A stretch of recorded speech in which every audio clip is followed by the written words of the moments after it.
Hey, it's Jon Reed. I'm live at Advocamp. I've commandeered another really lovely room. Joseph Jaffe, this is a really nice surroundings we're in, huh?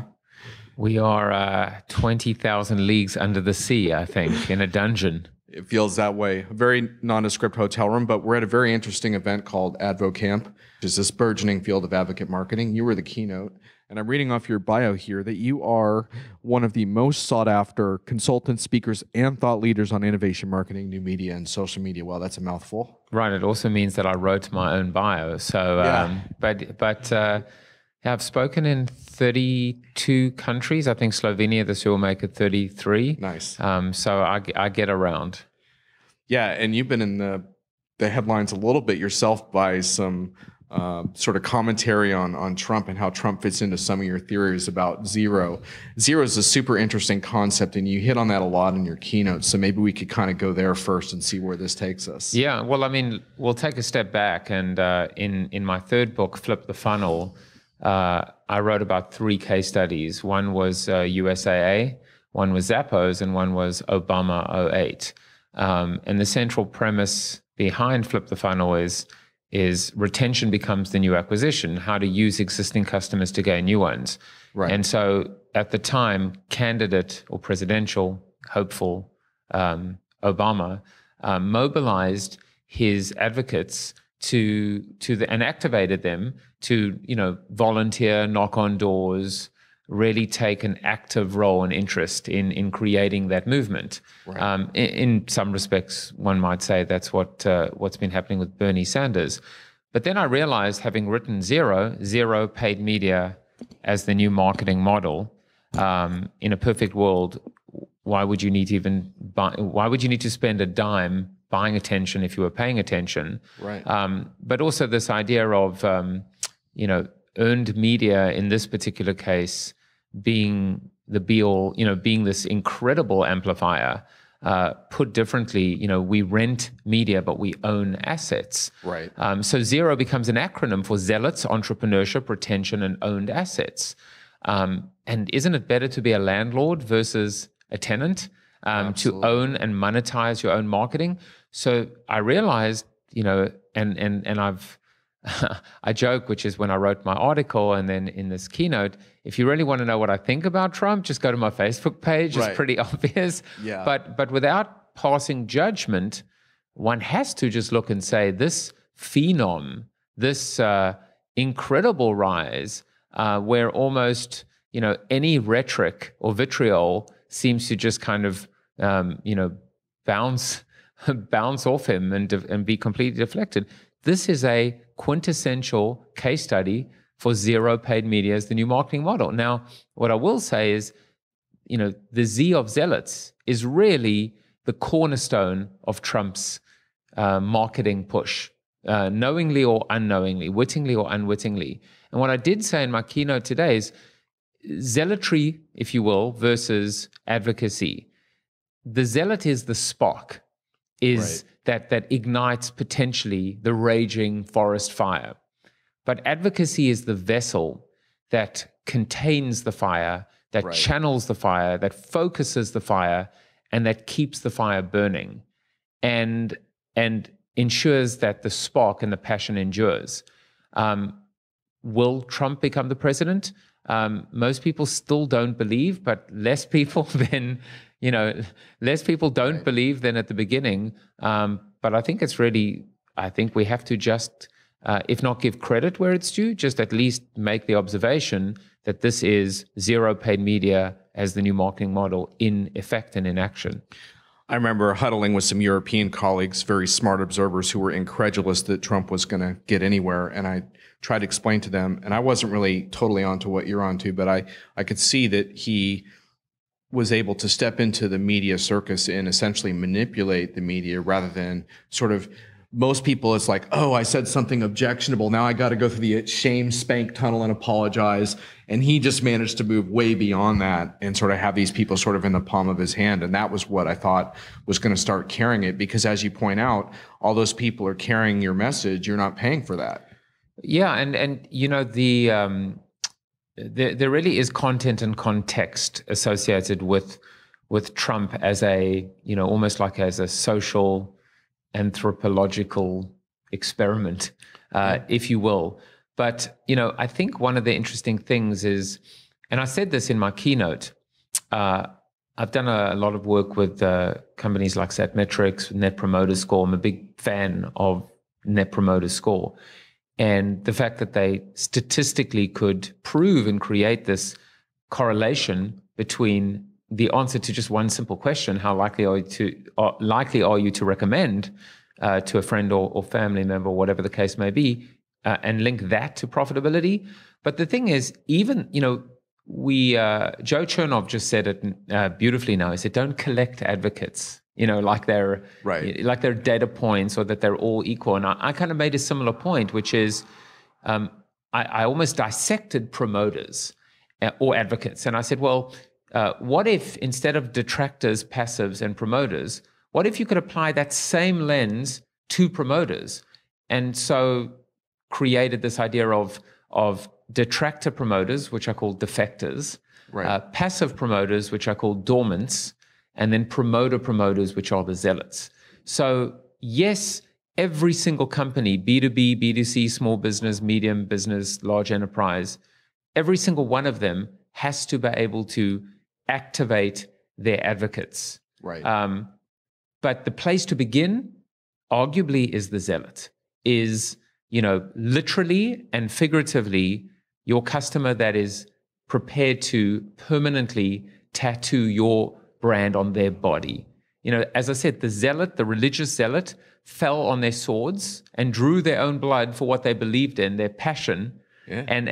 And so isn't that a tattoo, drawing your own blood for something you believe in? It is the ultimate. I mean, obviously with certain brands like Harley Davidson, you can trace those tattoos back a long time, but for the most part, that doesn't happen. I remember writing many years ago, I actually called him a corporate whore at the time, but it was an individual, pardon the language, listeners, but it was the individual who tattooed a polo on his chest. He kind of made waves at the time because no one had thought of this notion of sort of self-branding corporate brands, but in a way it is an analogy for what you're talking about. Like, those are the people that are going to go the extra mile for you. And what I think for the listeners who aren't here, I think this category of advocate marketing, I think what they're trying to change, see what you think about this. I think they're trying to systematize it more, right? So that you've always had in certain brands these passionate people, but they were just kind of out there, and they might say something from time to time, but you never really pulled them in and said, hey, we want to recognize you. We want to get you further involved. So that seems to be what this is all about, right? Right. And look, you've got this is almost a cocktail for competitive advantage and differentiation and success. And it's part advocacy and part influence and part customer service.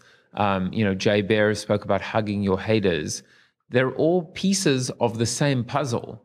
And when you connect and link them together, it's a very powerful output and outcome. And so, in my keynote, I also spoke about this idea of companies need to have a plan and a policy in place. I'm glad I'm not too close to the mic with all those P's. Yeah. To be able to deliver programs. There's another P to your 80-20, to your power customers. The 20 or the 12 or the 10% of your customers responsible for a disproportionate amount of your revenue. Right. Then, and let's call that customer centricity. Then you've got influence, which is the 1% of humans responsible for 99% of your buzz, from bloggers and external bloggers. But it's where those two overlap, the Venn diagram in the middle, the people that buy you a lot, your customers who are also influential and talk about you a lot to a lot of people. And my point was twofold. One, if they have a voice, well, get the hell out the way and let them talk. If they don't have a voice, turn the funnel into a megaphone. But then I followed that up with this point, which is your most credible spokespeople are your employees, and your most persuasive salespeople are your customers.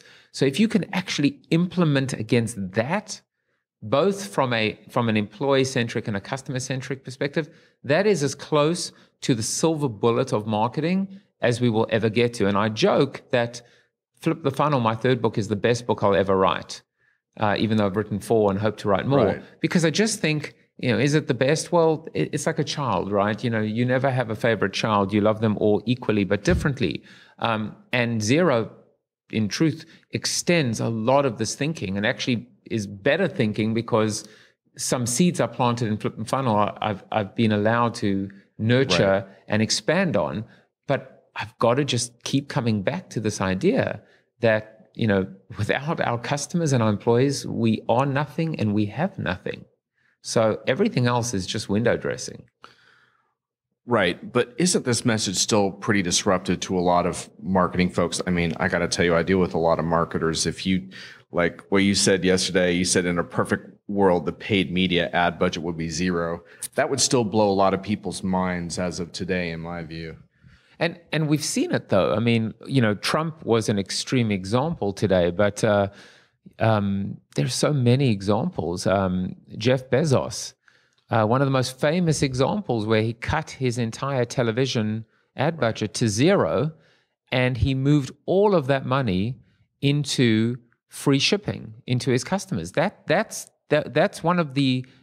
ground zero in a sense. That was the moment, or one of the moments, where we actually saw, I think, an inflection point, a tipping point for Amazon that put them on the map and created, sometimes I say in my keynotes or my workshops, what's your Amazon.com moment? Because that was a moment for Jeff Bezos. And then on other fronts, when we look at, I had one slide today that said, start a customer movement.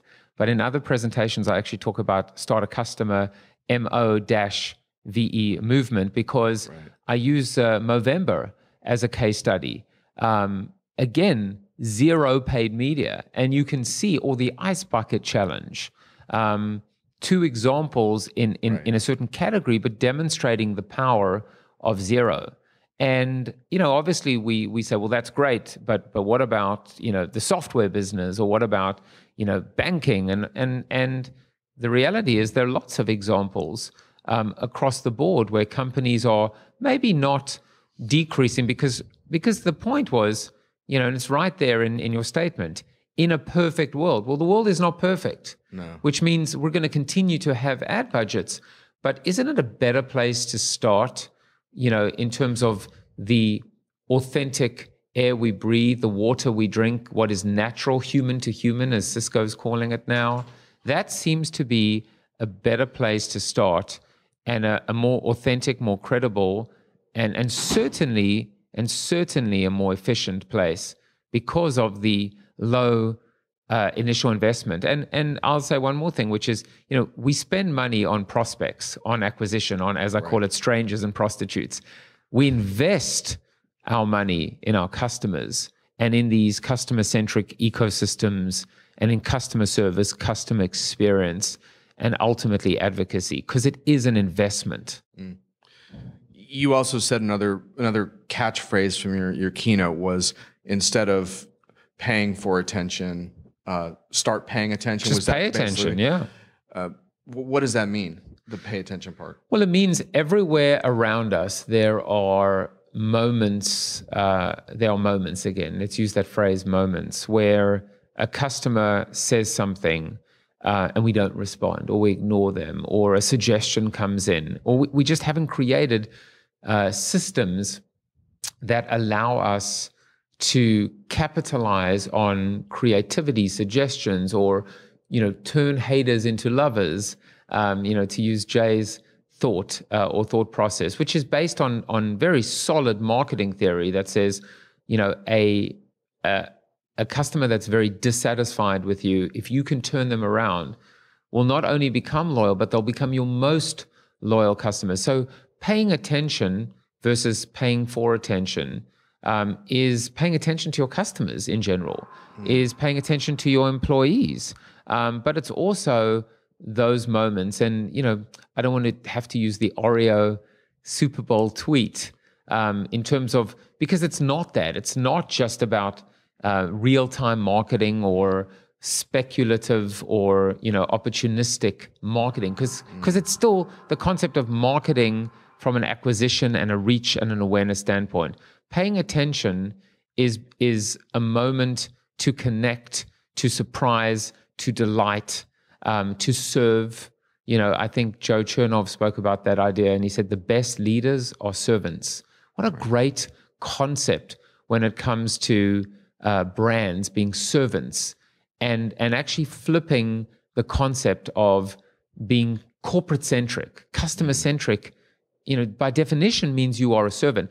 I play with words a lot, like the word cult, lives in the word culture. But the other thing is customer service or servicing customers, right? Flip the words around. And if you talk about customer service, why not public service? Why not providing a public service to your public? Why not be a public servant? The example of Dove's campaign for real beauty, to me, was a public service. It was an example of customer service, because the opposite of service is disservice. And we do our customers a disservice when we lie to them, when we exaggerate, when we use hyperbole and generalizations to mislead them and to try and con them into a sale. So paying attention is wake up and smell the tea leaves and recognize what is real and what is fake. Right. But isn't there a little bit of a dark side to this aspect? I mean, you're preaching to the choir to a large extent, because all my ventures, our latest venture, Diginomica, we've paid maybe, I think, $60 in paid marketing, a couple of Facebook ad experiments, and we've been able to establish ourselves within our enterprise domain solely on the basis of essentially earning attention, which I love as a model of like, I have to earn your attention, I have to earn your trust. And when I share value with you, then we start to create a relationship and all things are possible. And I love that model, but the dark side to me, you use Trump as sort of, in a sense, one example of validating your thinking, but there seems to be kind of a herd or mob mentality that can develop around this as well that is a little bit alarming. I mean, I've seen it on the Sanders side as well to some extent, which is you get these people, your zealots in a sense, these throngs of people. I don't see a real high signal conversation. I see a lot of anger. I see a lot of noise. Isn't there a downside to this?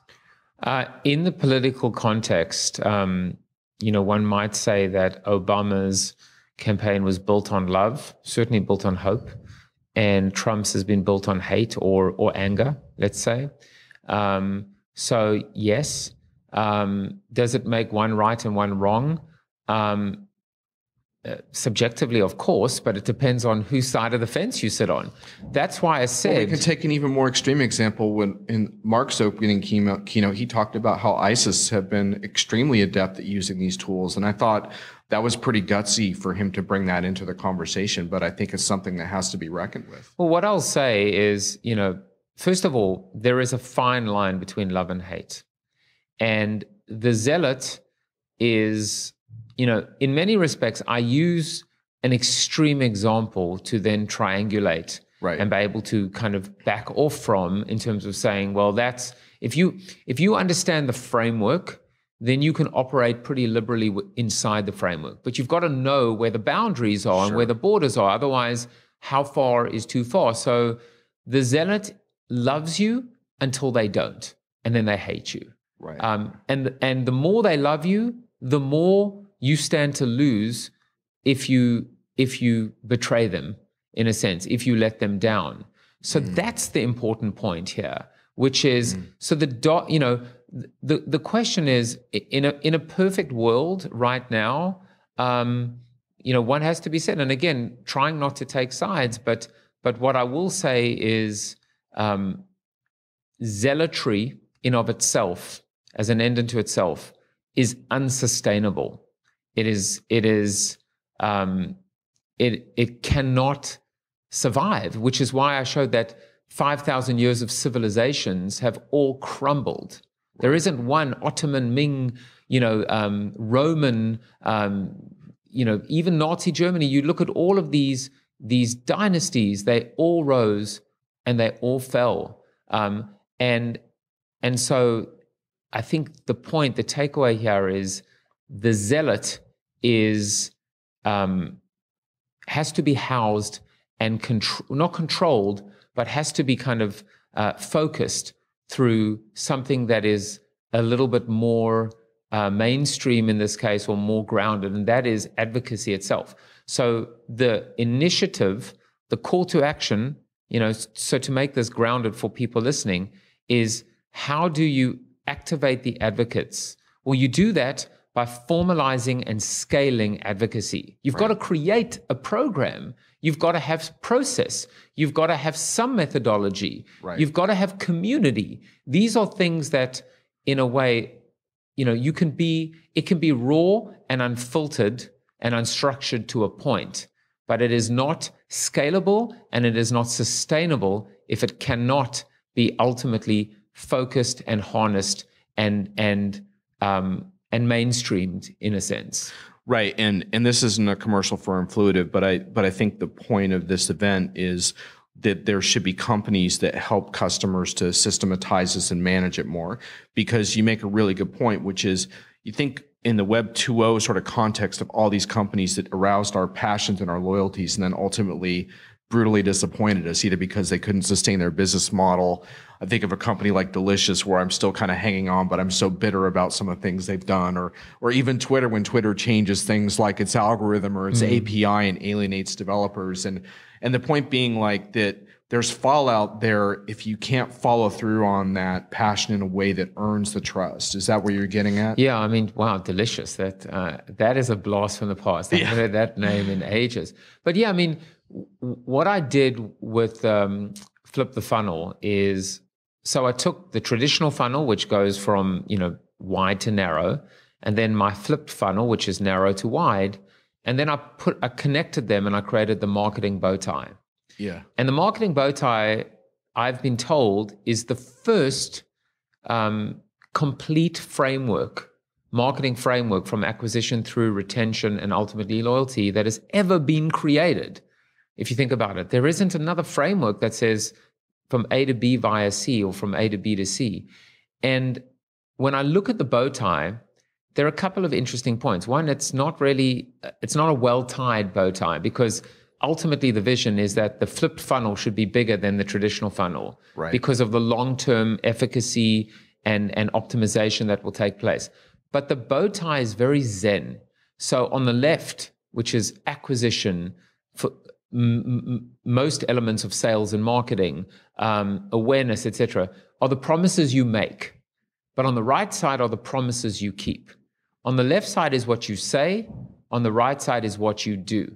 On the left side is a production budget. On the right side is a human budget. And ultimately, as you keep going from, exploit to explore, what you realize is making good on our promises. I mean, first of all, again, it's like, as I said, this is common sense. If you make a promise, keep a promise. The second part to that's the most basic element. The next element is, it's always better to underpromise and overdeliver, at least versus overpromising and underdelivering. You probably don't want to, intentionally always underpromise in order to overdeliver, but that's a lot better than the opposite. And so you can actually almost put together these rules of engagement that say, this is what is totally unacceptable for us as a company. And every company is different.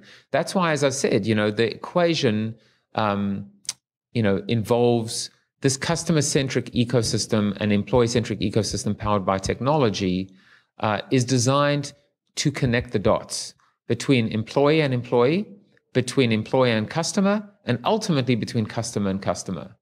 And the real winners will be the ones that not only can do that, but they can create these free, the fluid and loosely controlled conduits where people connect with other people without being monitored or spanked if they get out of line, or penalized if they take too much time on a phone call to solve a problem, or moderated or censored, or whatever the case may be.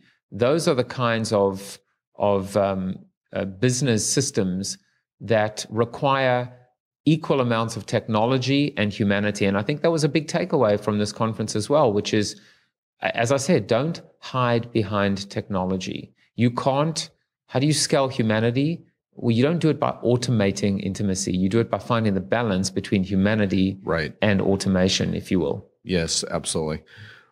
I interviewed CEO Mark Organ of Influitive on the first day, and he talked about Advocamp, the goal behind the conference being to create a category. So this is not a user group conference, which is typical for companies like his. He wants to create a category, and he almost likened it to Tesla and what they're doing with electric cars, where they're openly sharing data with competitors and information because they want to build a category. He wants to build a category around advocate marketing. Do you think that can work, or like, what do you make of this? Because marketing, there's so much push towards the marketing suite and, one size fits all, and buy your marketing solution. I won't pick on any vendors in particular. Do you think this can succeed as a discrete sort of category? I mean, the only thing I would say to that is, why hasn't it been done before? And the great ideas are those. I was saying to Jay as well, Jay Bear, who just wrote Hug Your Haters. I was like, I can't believe no one's written a book about that before. We've always spoken about it, which is, we turn a customer around, customer service, etc. But the great ideas are so simple in terms of looking at it and go, wow, that's so simple. I could have come up with it. And then you follow that up with a, damn, why didn't I think of that? And so, creating a category. I mean, my day job is connecting startups and brands, and right. and from an innovation standpoint, being able to, ask these simple questions, which is, well, what if Kodak acquired Instagram? Might they have survived? Or what if Blockbuster had invested in Netflix?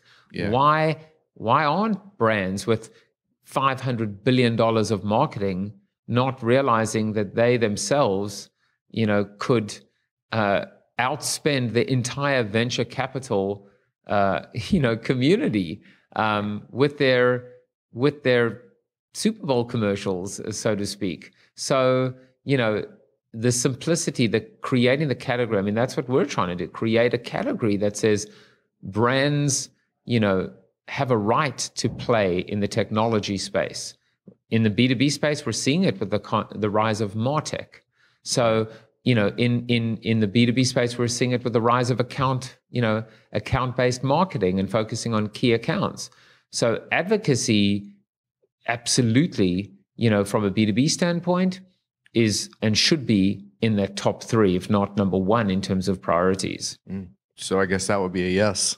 That would be a resounding yes. And as I said, why hasn't it been done sooner? So first sell the category and then sell yourselves. Well, the amount of attendees are growing dramatically every year, so we may not be stuck in this room for too long. And unbelievable keynotes, truth be told. I mean, right. Present company excluded. They kind of, they must have won a booby prize by getting me. But wow, like Dan Ariely and Keith Ferrazzi and Daniel Pink, etc. Well, we can't praise Daniel Pink yet. He might fall on his face. He hasn't delivered his keynote yet. Yeah, it's true. He's going to deliver the campaign that says, why Mike Huckabee was the perfect, and be like, I don't think so. Well, I will say it's been kind of, interesting how we've, politics has been a common theme and a thread. Right. Mark spoke about ISIS, and so, We've been able to do it without killing each other either, which is good. I'm pretty sure the NSA is swooping down on us as we speak. But it's been interesting times to kind of, because this is the conversation that has got us all enthralled at the moment, and to draw parallels and and connections, I think is kind of key. And so this is a great group of people. I am classically a B2C marketer. But it's been a really great journey for me to embrace or be embraced by the B2B community, just like customer service. I mean, right. What right did I have to start talking about CRM and IVR and, and the whole business? But I think sometimes the industry needs ignoramuses, that can, because and jesters and fools. And, I guess I think I'm probably equal parts. But, if you think about this as a kind of a takeaway, that maybe 80% of the problem is we're too close to everything. We're so engrossed and sucked into the minutia of our day-to-day, putting out fires, unread emails, politics, dysfunction, that we absolutely don't see the forest for the trees. Use a whole Advocamp, a whole camping analogy. And so the perspective that comes from taking a step back, by being objective, by sometimes bringing in an outsider or even a child to go, wait, why does the funnel get smaller? It makes all the difference. The innocence and the naivety, on the one hand, causes us to realize how stupid we are and how imbecilic, we act. The other thing is, coming to an event like this allows us to recharge and invigorate and almost rededicate ourselves to what it is we do and why we got into the business in the first place. At least I hope it does. Right. So in the camping analogy, is Trump the bear? Trump disrupting the campsite. Yeah, Trump is the grizzly bear, and I'm just going to make sure my innards are still inside when he's finished with me.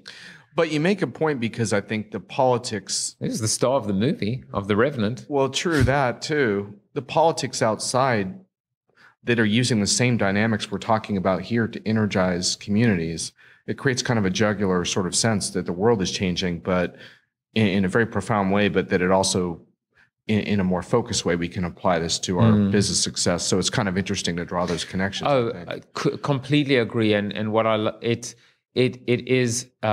a microcosm it's a bubble in of itself. I don't mean a bubble as in a bubble bursting, but it's so self-contained. It has a term, it has a life. One wins, one loses. One turns around and says, well, paid media worked well for us. And the other one goes, paid media, is the most worthless investment we ever made because we lost.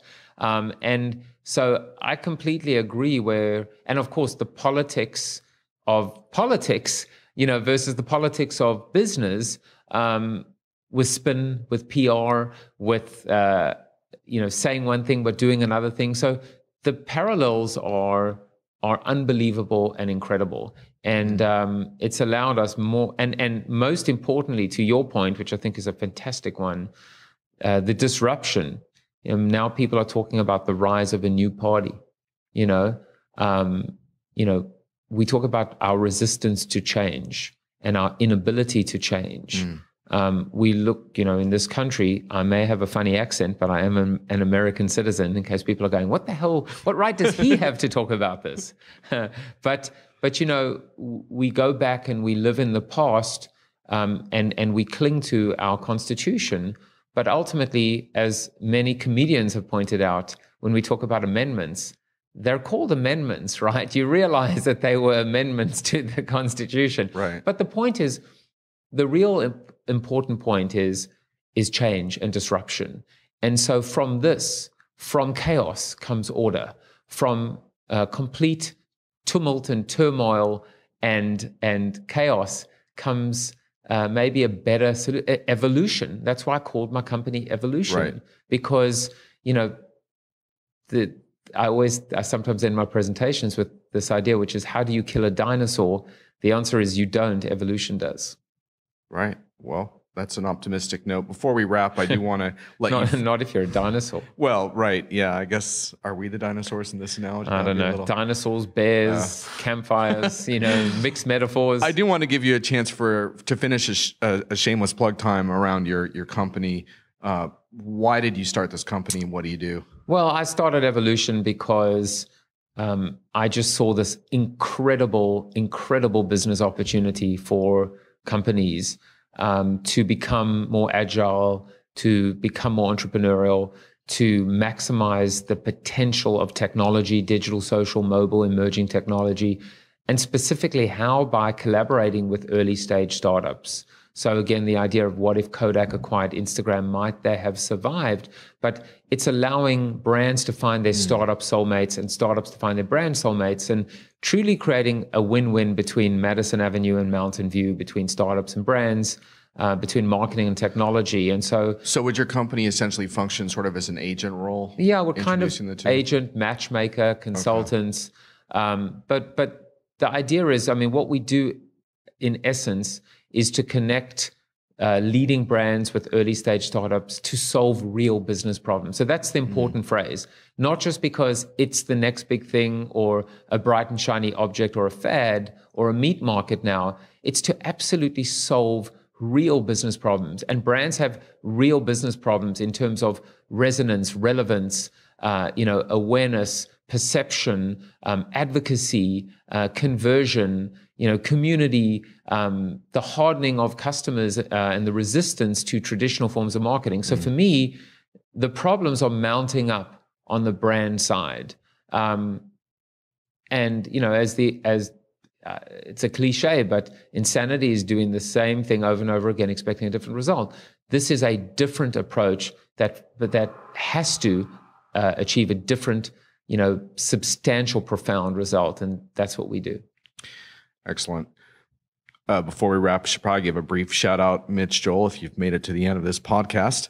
Mitch is sort of the reason I know about you, because I listened to some of your podcasts, yes, on my iPod, and you actually got Mitch into podcasting. So the legend goes, he might deny it now. No, I mean, Mitch got himself into podcasting. He approached me to be a guest co-host or permanent co-host. And I was like, dude, just go do it yourself.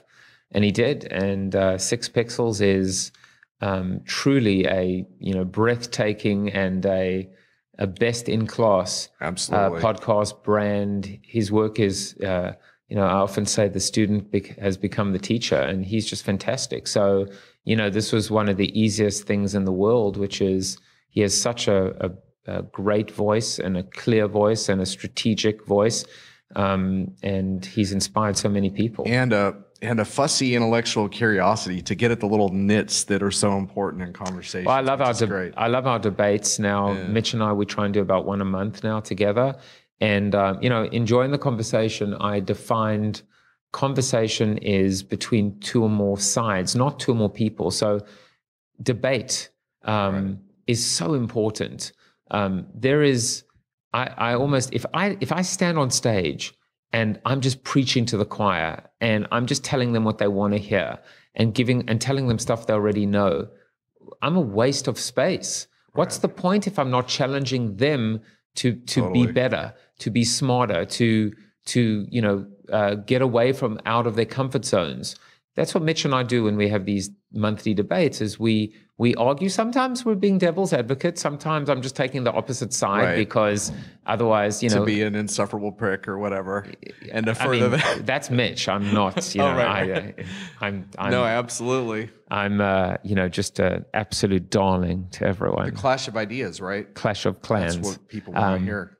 No, and it's, we always end up probably like back on the same page. So that's why we keep doing it. Okay, one final question. I was noticing that you don't produce as much video and audio content as you once did. Have you become disillusioned with those mediums, or is it just because your day job is a big time thing? No, I've literally just been too busy, and you're scaring me for a little bit there, because I'm big into media, so I get scared when people back off. Look, I started blogging and podcasting in 2005. I still have my blog. I still have Jaffe Juice TV.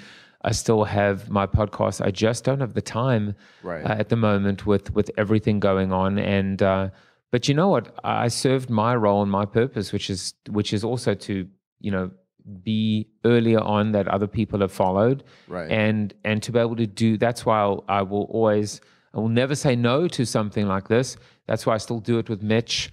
It's just it takes a lot of time. Like, absolutely. I mean, your rig is a professional rig. I've almost taken the opposite approach, which is I'll just take up my iPhone and say, all right, let's just start recording. In a sense, but then you have to upload it and export it and import it, and so no. Much respect to everyone doing it. And listen, I do a lot of running. And I listen to marketing podcasts while I run. The amount of times and the amount of countries I've been in where I've heard my name mentioned on a podcast, sometimes completely randomly, and I just smile, and I'm running in Buenos Aires, and someone's talking on the Beancast about Joe Jaffe, who said this, and I think wow, isn't it amazing? Here I am at the bottom of the world, so to speak, at the opposite side of the world, or Sydney, I'm running past the Sydney Opera House and I hear my name, and it's like I wish there was a way that people like Mitch, for example, when he hears this, assuming he does, that your ears start ringing or turning red or feeling very warm to know that someone so far away and maybe 3 months later has been touched by you. Right. Podcasting is so intimate and so special in that way. Well, I'll send him a ping with a timestamp so he doesn't have to listen to the whole thing. Yeah, just lead him, spoon feed him. He's a busy executive. Well, that's a good note to end on. Thanks for your time. It was my pleasure. Take care.